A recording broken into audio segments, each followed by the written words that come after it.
Hello there and welcome. This is Mikhail or Michael speaking, and as always, before the start of the video, I would like to express my eternal gratitude towards those who decided to support me financially, be it through Patreon, PayPal, or Super Thanks. I really appreciate your generosity, so thank you friends and have a blessed day. Now, today's video I will start with the Zaporozhian front, and to be more specific, Orikhiv sector. Situation within Robotyne settlement itself remains to be Ukrainian forces still unable to take full control over the settlement, and the remaining portion of it still remains in the gray zone.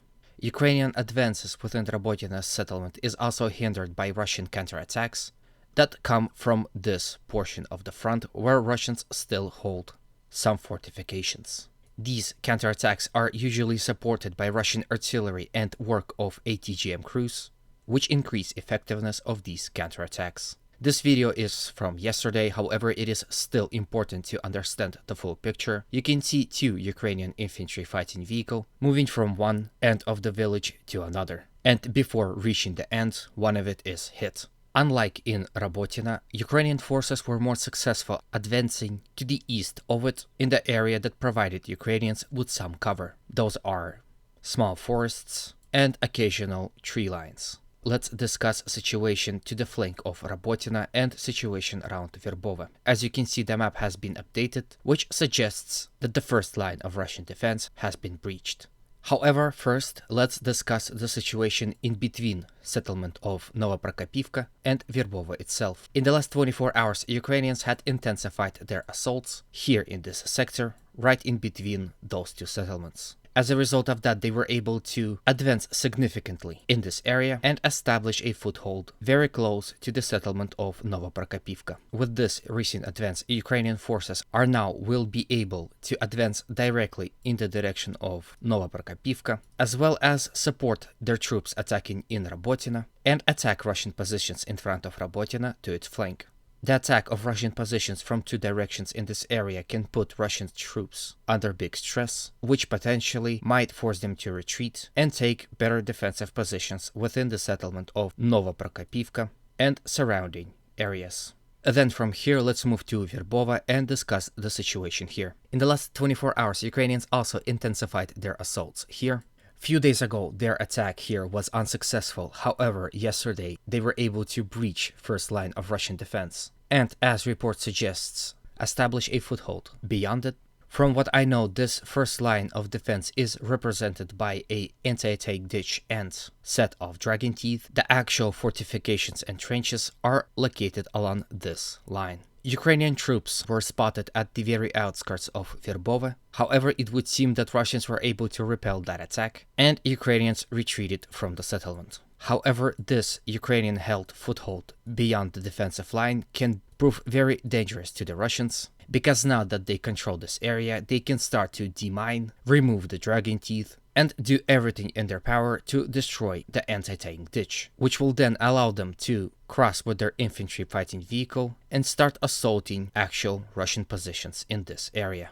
Then from here, let's move to the Vremivka tactical bridgehead and discuss the situation here. In the last 24 hours, Ukrainians continued their offensive operation from Urozhaine and Staromayorsky in the general direction of Zavitne Bazhanye, as well as assaulted Russian positions all across the front in between Zavetne Bazhanye and Novodonetsky, which is located here, as well as assaulted Novodonetsky itself. Ukrainian attacks also came in the direction of Priyutne from Livadne, also from Novodarivka and Rivnopol. Yesterday, I reported that Ukrainians were able to successfully advance here in this area, and today this was confirmed. Slowly but surely, Ukrainian forces are grinding down this Russian-held salient in attempt to take full control over the tactical heights, to advance in the direction of Zavetne Bazhanye as well as in the direction of Priyutne from a new vector. Ukrainian attacks here continue as I speak, but the result of these battles is still unclear. Russian sources claim that the artillery duels had intensified on this front. Ukrainians are using surprising amounts of artillery in support of their assaults. Russian positions within Priyutne, Zavetne Bazhanye, and Novodonetsky are heavily shelled, and after such shellings, Ukrainians commence these attacks. At this point in time, Russian defensive lines hold. However, some of the cracks are starting to show, for example, like here. Like I've been saying for a long time, Ukrainians cannot afford advance in the direction of Staromlinivka until they take out this Russian position on the tactical heights, as well as these Russian positions in front of Staromlinivka, Kremenchuk, and Novodonetsk. Here we can finish this line of settlements and we can see a next front line developing. At some point, Ukrainians, I'm sure, will capture Priutne, which will open their possibilities to attack all across this defensive line. In any way, this is how I see situation developing on this front, and I would like to know your opinion on it, so please do express it in the comment section under this video. Not going far from Vremivka tactical bridgehead, let's discuss the situation around Ugledar. In the last 24 hours, Ukrainians were able to slightly advance here across these open fields in the direction of settlement of Shevchenko. They have advanced mostly in the gray zone, so this means there were no Russian positions. However, this recent advance can be a signal that Ukrainians might attack Shevchenko settlement in the future. Then from here, let's visit settlement of Avdiivka. Last time I reported of activity of Ukrainian forces around settlement of Krasnogorivka. And as a result of that activity, Ukrainians were able to slightly advance in the direction of the settlement and capture a small portion with the rail line in it. Then from here, let's move to the Bakhmut city and discuss the situation on its southern flank. In the last 24 hours, Ukrainians continued their assaults in attempt to take full control of Klishchiivka. These assaults came from all possible vectors and directions. Ukrainians were also advancing in the direction of settlement of Andreevka, Zelenopilya, and Kurdyumovka. First, let's discuss the situation around Klishchiivka. Out of all settlements on this front, situation here is most dynamic. Ukrainian attacks here are constant and very persistent, just as the Russian counterattacks. At this point in time, report suggests that both Russians and Ukrainians control about 50% of the settlement. Then let's touch the situation around Andreevka settlement.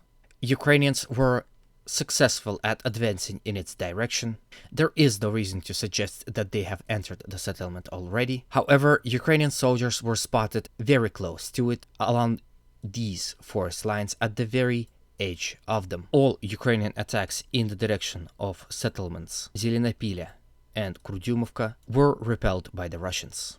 Before we go to the northern flank, let's discuss the situation here, where Ukrainians were able to slightly advance across this canal and further expand their zone of control on its other side.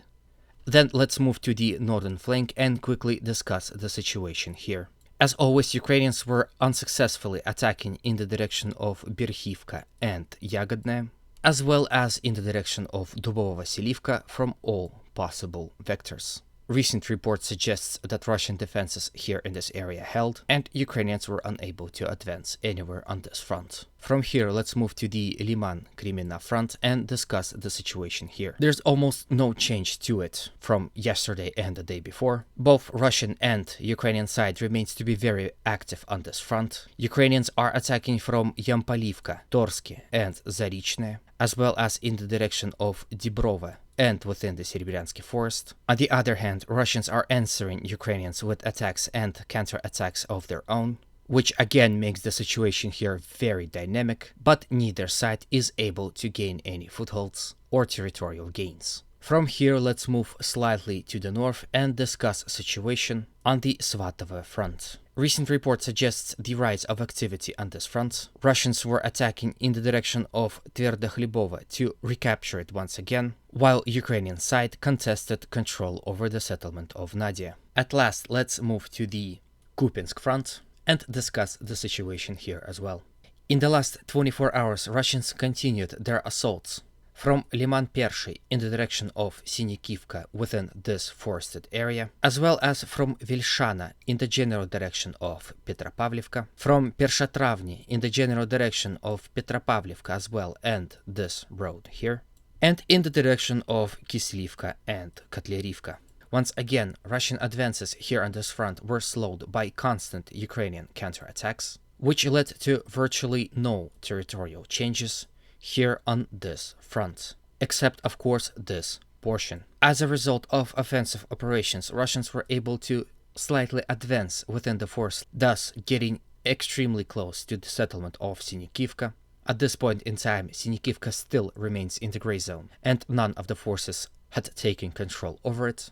This recent Russian advance is not that big, as you can see here on your screens. However, with this, now you can see that the settlement of Sinikivka is now in a much bigger pocket, which in the future will help Russians to take full control over this settlement. So this is it for today. I hope this video was to your liking. I thank you for watching it. If you liked it, please consider supporting it with a like, comment, and if you haven't subscribed, a subscription. All these actions help promote this video to a wider audience, thus help spread the message. I thank you in advance. As always, humanity calls me to condemn all violence against human beings. Have a good day, and always remember, Russia will be free and great.